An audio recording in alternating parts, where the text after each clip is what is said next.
Cucur Ikan Bilis, one of my favorite dishes in the whole wide world. Okay, I separate the egg yolks and the egg whites. I'm using 2 eggs here.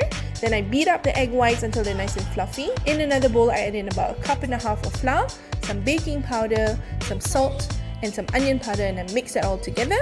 Next, I add in the 2 egg yolks, and then I mix that all up with about 1 cup of water.